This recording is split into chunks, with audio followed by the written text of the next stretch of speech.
In this class I want to talk about the theory of games, or at least introduce the idea of games into strategy.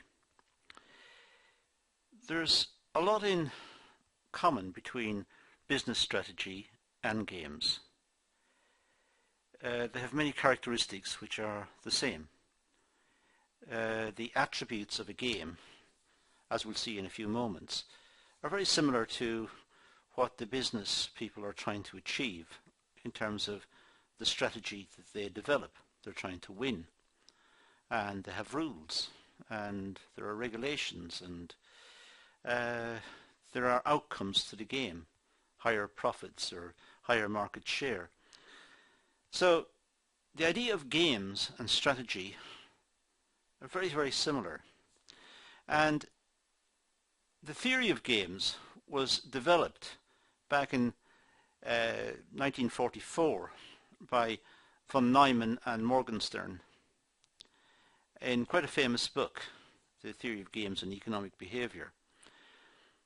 And what it did was it showed how strategic interdependence comes about and how we are able to look at a framework for its analysis. Now the framework, as you can imagine, is quite mathematical. However, don't get too worried, we're not going to get into very complicated mathematics in this session. What I'm going to do instead is to simply introduce the idea of the theory of games and look at the similarities with strategic decision making. So let's first of all decide on what is a game. What are the characteristics of games? Well, there's a number of characteristics. First of all, when we have games, we have a number of strategies. If I am playing chess with you, I will have a number of strategies. I won't just have one strategy, because if I do, you'll beat me. You'll know what my strategy is, and you'll work out a counter strategy, and you'll beat me. So generally speaking, I have a number of strategies, and in every game we'll have a number of strategies. It could be football. The football manager will have a number of strategies that may be used throughout the course of the game. So games have a number of strategies. They also have clear outcomes. We have to know when the game is over. We have to know how we can tell who's winning. We have to be able to assess the game as it goes through. So we have to have some clear indication of how the game is being conducted and what are the outcomes of the game. And there have to be a number of outcomes. The outcome of a game we call a payoff. So the payoff is the outcome of the game. And generally speaking, there's a number of outcomes. In chess, the outcome could be checkmate, or it could be stalemate, but it's an outcome. So we know when the game has reached that point. Generally speaking, we have a number of players in games. I know we can have frisbee. Frisbee is a game throwing a disc and running after it. So you only have one player. But generally speaking, games have a number of players. Generally speaking, the minimum would be 2. Chess has got 2 players. Football have 2 teams. The teams are made up from different players. But for games to be what we'd normally consider to be a game, we have a number of players. We also have rules. The games must have rules. So we know that in chess, if I move the king diagonally the whole length of the board, it's not allowed. I've broken the rule. We must stick by the rules if we're going to play the game.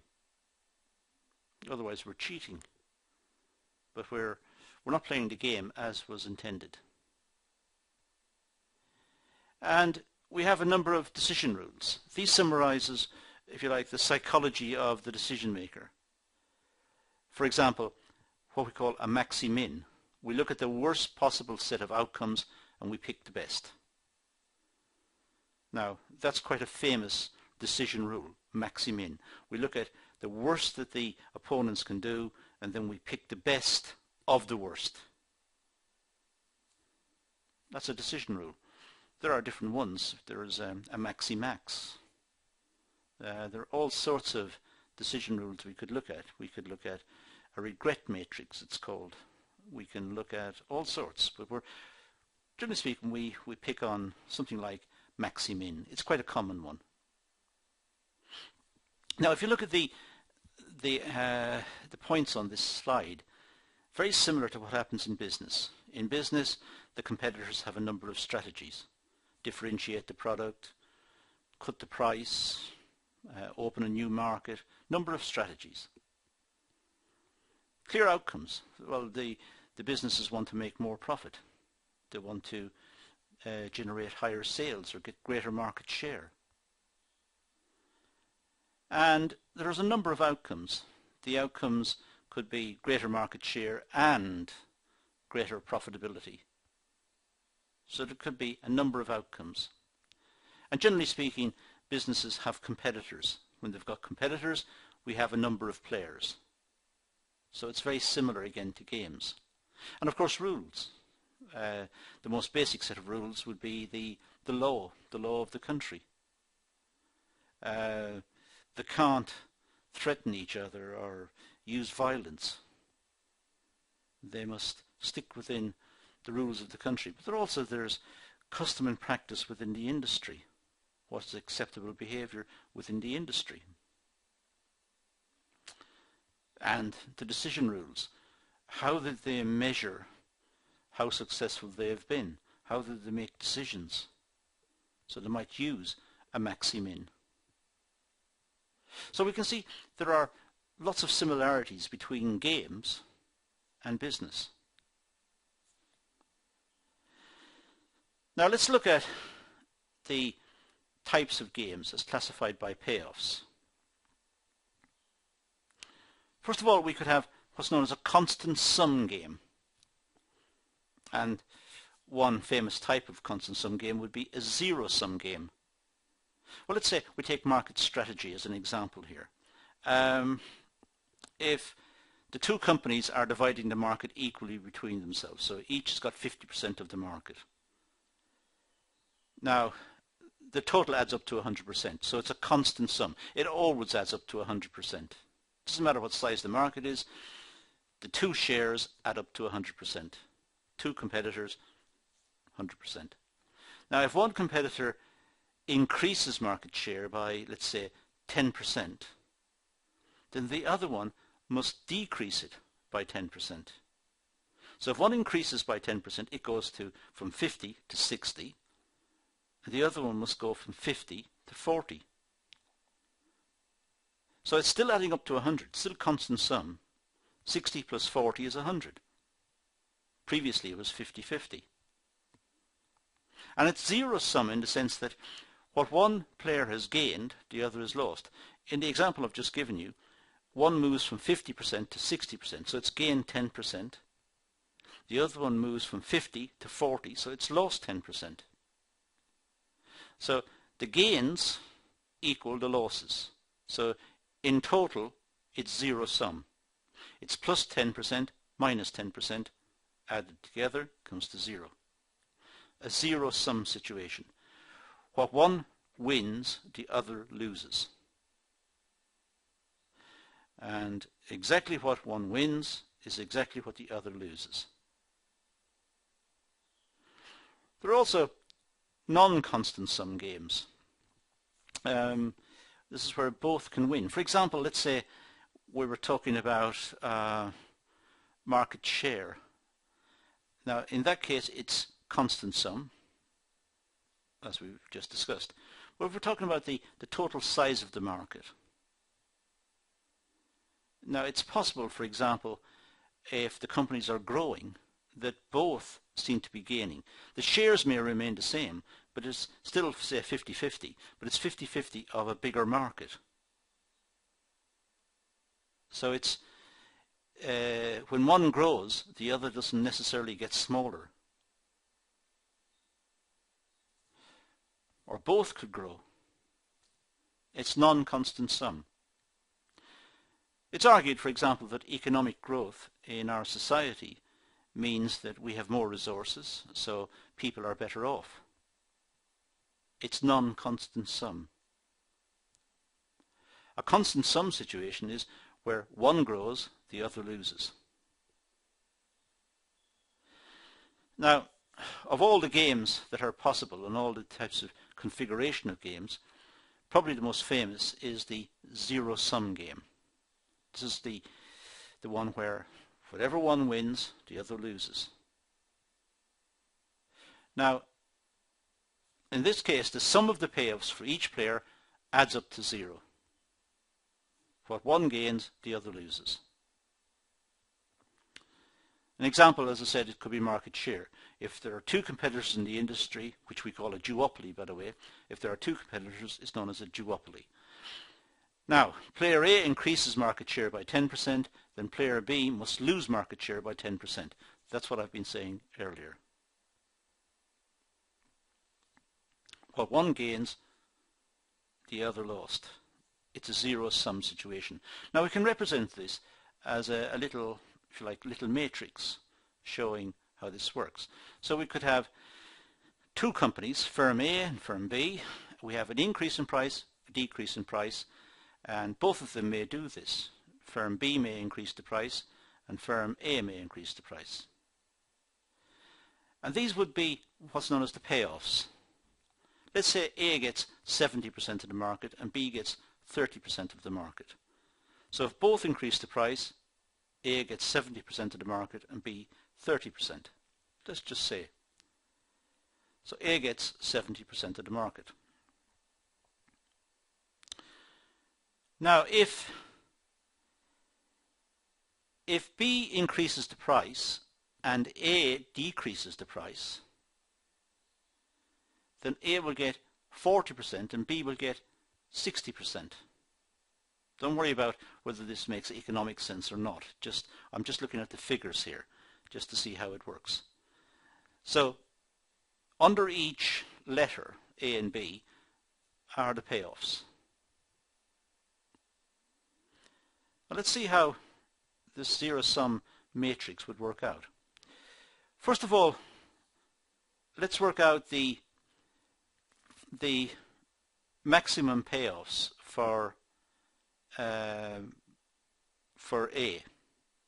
Sorry, the minimum payoffs for firm A. The minimum payoffs for firm A. So the minimum payoff, if A increases the price, the worst that can happen is 60%.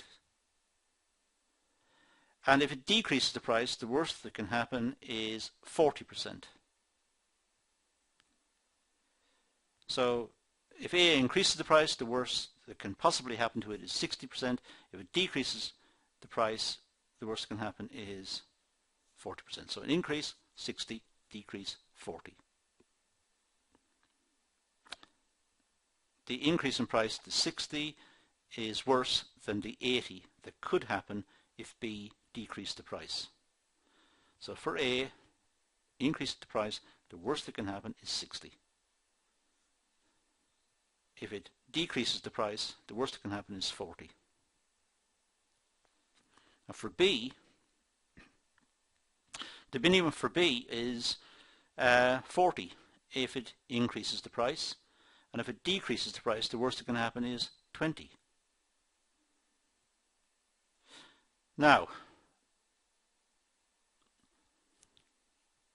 if we insert for both of them, this is what we had earlier, then you can see there's overlap here. So the outcomes must be within the overlap. Now for firm B, the worst that can happen if it increases the price is 40. Now that's better than the 20 it would get if it decreased the price. So for B, the best strategy is to increase the price. For A, the best strategy is to increase the price. In which case, the outcome of this game will be 60-40, as indicated there. This is what's known as a saddle point. Don't worry about the terminology. This is comes from mathematics. But it's what's known as a saddle point. This is a solution. This is the equilibrium, the balance.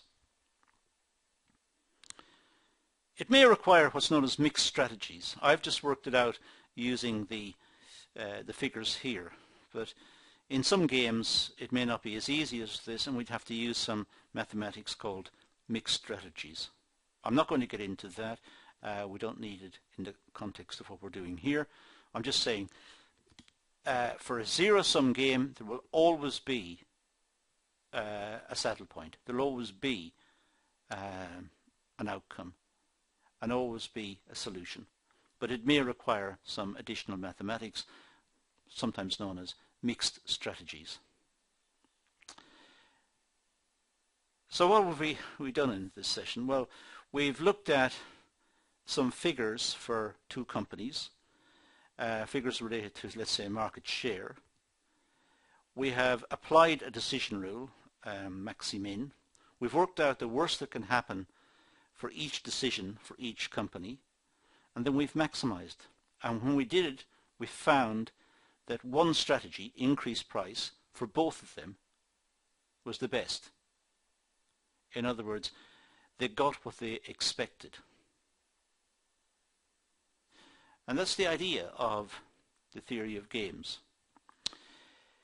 It's really useful for two-person games, duopoly, but once we get into three or more, it becomes very complicated.